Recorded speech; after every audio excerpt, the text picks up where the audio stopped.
Yo, yo, yo, what's up? This is Vicente, And this is Izzy. and welcome back to the Ivy Podcast. Now, today is a little special episode. This is our first film review, and our first film review is Cocaine Bear. Funny enough, we weren't going to review this movie until next month or sometime later, just because we're going to be busy with Creed 3 and Scream 6. They come literally next week and next week. But, Regal hooked us up with 2 free tickets, so me and Izzy were like, hell yeah. And honest to God, this movie is bad shit crazy. It is comedy horror at its finest. Yeah. Basically, the title says it all. If you want to watch a movie to see what a high bear looks like, this is it. Yeah, and this movie is inspired by true events. The entire movie is fictionalized. I think the only real thing was that the opening. So basically, the real life version goes: this drug run goes wrong, the pilot crashes the plane or something like that, and millions of dollars worth of cocaine falls into this forest in Georgia, a national forest. And we see this big black bear eat millions of dollars worth of cocaine. And in reality, the bear died within 5 to 10 minutes and it never killed anyone at all. That's just something made up from the movie for a fun popcorn flick. And funny enough, they actually stuffed the bear and it's in a museum in Kentucky promoting the movie, hence the name Cocaine Bear. So in reality, the bear died and never killed anyone. Like the cocaine it ate, imagine trying to eat a 35-pound dumbbell. It's going to kill you. That thing's going to rip open your stomach and digestive system, and you're going to die. And Izzy, how would you describe this movie? This movie is messed up and crazy, and it's fun. And if you're in a mood to just watch funny shit happen, this is it. Yeah, like don't go expecting Oscar-worthy performances, but the acting in this is pretty great. We'll get into that with our positives and negatives, but overall, go see this movie. It is amazing. It's funny and it's hip, and you're gonna have a good time. Just turn off your brain, set your expectations low, and you're gonna have such a good time with this movie. Now, let's start off with our positives. The first positive on our list is, for it being a horror comedy, it has pretty decent acting.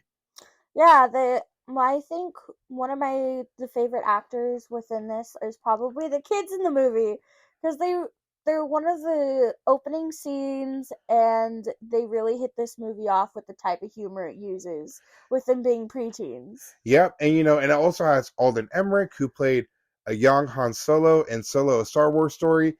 I also recommend that. I don't care what anyone says, it is a damn good movie.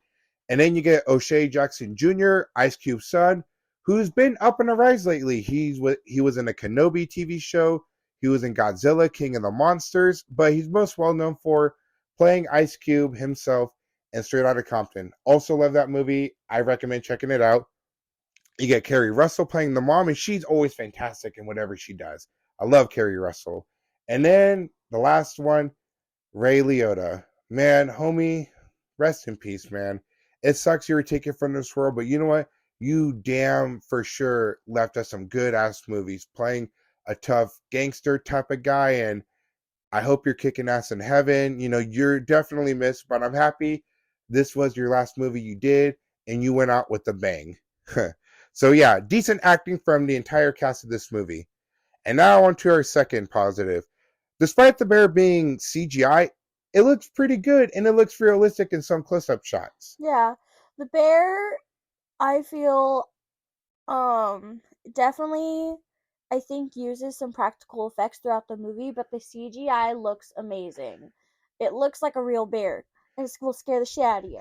Yeah, like I'm pretty sure at one point they did consider maybe trying to use a trained bear, but when you got kids on set, but even then, even despite even having kids, you don't want to put no one in danger, because despite them animals being trained, it still is a wild animal and you can piss it off, and it's gonna cause chaos and mayhem on the set. So kudos to whoever designed the CGI on this bear. They did a good job. I don't even think there's a shot I hated when it was a CGI bear. It looks pretty good. Well, I mean, yet again, when you got Universal Studios backing you up some money, your CGI better be top notch. Mm-hmm. I hope. So yeah, bear looks good. Now into our third positive. The gore and kills in this movie were so good. It was perfectly balanced with CGI and a mixture of practical effects. Yeah. The gore is probably one of my favorite parts in the movie. It does a really good job balancing the two. It reminded me a lot of the scary movies where it's funny but also super gory. Yeah, like, there's a scene in the movie where a paramedic gets his hand bent and that thing looks real. You see limbs flying everywhere. And there's even a shot of a pregnant woman who dies in the opening when the bear tears off her leg and you see it. It looks real as hell. That's practical effects. I don't care what anyone says. You know when it's CGI and practical effects. You know, but they do a decent job of balancing it out, mixing it, and that's what I appreciate. I don't mind CGI when it comes to kills and blood and gore, but do it in a way where it looks semi-realistic, but also try to add in some practical effects. Because when you use too much CGI, it's just going to look fake, and anyone knows it's just going to call out that bullshit. Now on to our last positive.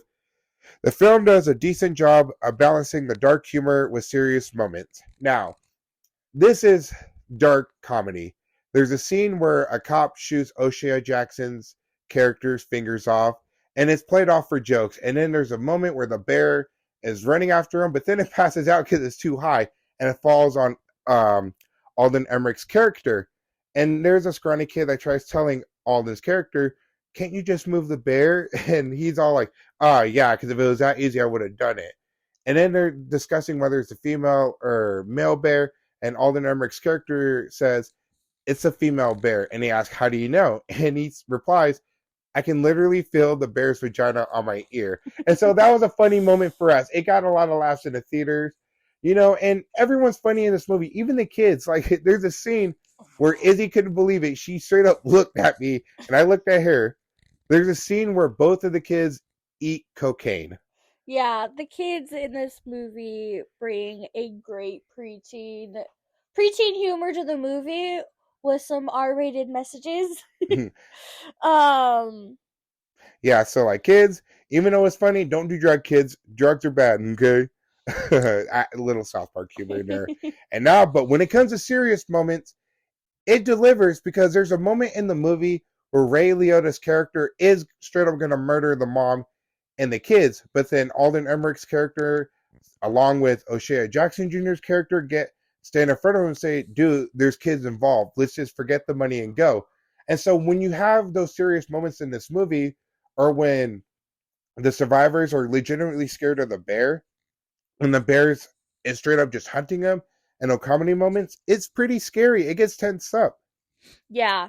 Um in specifically the paramedic scene where the paramedics show up to try to save the park ranger and some of the teenagers, it's probably one of the tensest moments in the movie. Yeah, but then we're gonna get into that soon because it is part of our negative. And anyone that's a film buff or a film critic knows no matter how much you love a movie, there's always going to be negatives. And now onto our negative list, starting off with our first one. I feel like some scenes were just straight up ripped off from Jurassic Park and a sequel to Lost World. Now, if you're a hardcore Jurassic Park fan, or I don't even know if you can be a hardcore Jurassic Park fan, you're going to know some scenes similar to it. Like, there's a scene in the Lost World where these poachers are getting hunted in the long grass by velociraptors. And in this movie, two of the park rangers are getting hunted by the bear in like a long grass area. And I even turned to Izzy and said, "Dude, this is from Lost World. Like, this feels very Jurassic Parky." Yeah, one of the other scenes is with the when the baby bears are tearing out one of the drug dealer's guts. It reminds me a lot of the scene with the baby T-Rexes, because if you basically replaced it, it's the scene from Lost World. Yeah, like, you're gonna know, you're gonna watch this movie and be like, "Oh yeah, that's Jurassic Park." Not saying it's a horrible thing, but try to add some originality. Like, you're a fun, cheap horror flick. Don't try to copy a big movie because then you're just gonna get compared to stuff like this. Yeah. All right, now onto our second negative. There's a character named Detective Bob, and to me, his character and story was just a complete waste of time. Yeah, Bob's character didn't add any. didn't add any substance to the movie other than just for some humor moments throughout the movie. But what ends up happening is him just dying and leaving with nothing. Yeah, like he gets shot by one of the dirty cops, which we'll get into later with for our last negative. And he just bleeds out. Like he's built up in the beginning to be like this main hero and stuff, but yet again, it's kind of our fault for thinking he'd be a big character for this being a horror comedy. But with the way they were like setting up his character, he seemed like he was going to be a survivor. But honestly, if the whole part was him being a part of this movie, they could have at least written his character a little bit better. If he was gonna die, I think I'd rather have him die going out swinging, fighting a bear, or in a gunfight with one of the drug dealers. So, other than that, Detective Bob wasted character potential. Now into our third negative. You can easily trim this movie 10 to 15 minutes easily. This movie runs at an hour and 35 minutes, pretty good, but then there's some story which I kind of don't like. Despite me saying I love Kerry Russell playing the mom in this movie and the kid actors, I kind of wish we didn't focus on them. I kind of wish you just would have focused on Ray Liotta's character, along with Alden Emmerich's character and O'Shea Jackson's character, just because to me they were the core of the movie. It started out with them and it ended with them.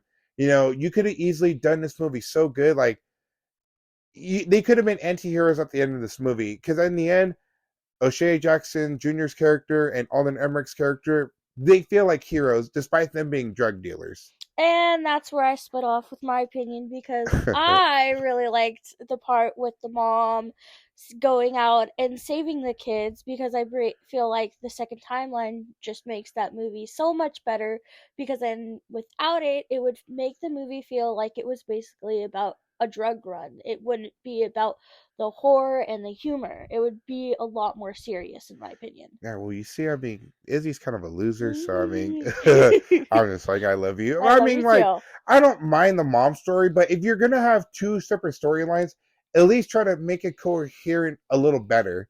The writing could have been a little better with juggling both storylines, but overall, I kind of wish you just would have stuck with Ray Liotta, O'Shea Jackson Jr., and Alden Emmerich's characters, because to me, I just love their characters a lot more than anyone else in this movie. But everyone else in the movie did a pretty damn good job. Mm-hmm. Now into our last negative, the character of Dee Dee. Holy crap. This is the dirty cop we were talking about earlier in the negative. She is literally introduced in the beginning of the movie to Detective Bob as someone that knows him for a while and looks up to him. And then there's a scene where there's a standoff, a Mexican standoff basically, with Detective Bob, Ray Liotta's character holding their guns towards each other. And then all of a sudden, he gets shot. And the female cop comes. And Detective Bob thinks Dee Dee's on his side. Nope, it's revealed that she's literally a dirty cop. Now, that's not what bothers me per se. It's more the fact that after that scene of Detective Bob bleeding out and dying, she literally walks out of the frame and is not seen for the rest of the movie until the very end, where she rescues a dog she left in her car and gives it to Alden Emmerich's character. To me, if that isn't like a big F you to a character that wasn't needed, I don't know what is. Yeah.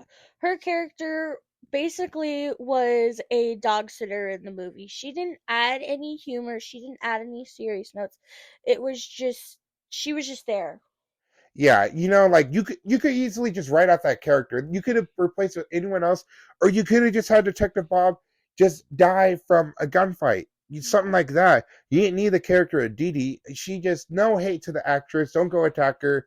She worked what she had, but other than that, I just didn't like her character. She just could have been cut out, and it wouldn't have changed anything about the movie. Yeah. Okay. So that concludes our first film review on this podcast, Cocaine Bear. Now, do we recommend it? Oh, hell yeah. It's such a fun movie. I mean, yes, you will see problems with it, but other than that, it's a fun popcorn flick. Go see it with friends. If you guys are looking for something to laugh at, but also have that scare factor, we recommend this. Yeah, it's a movie for a good time.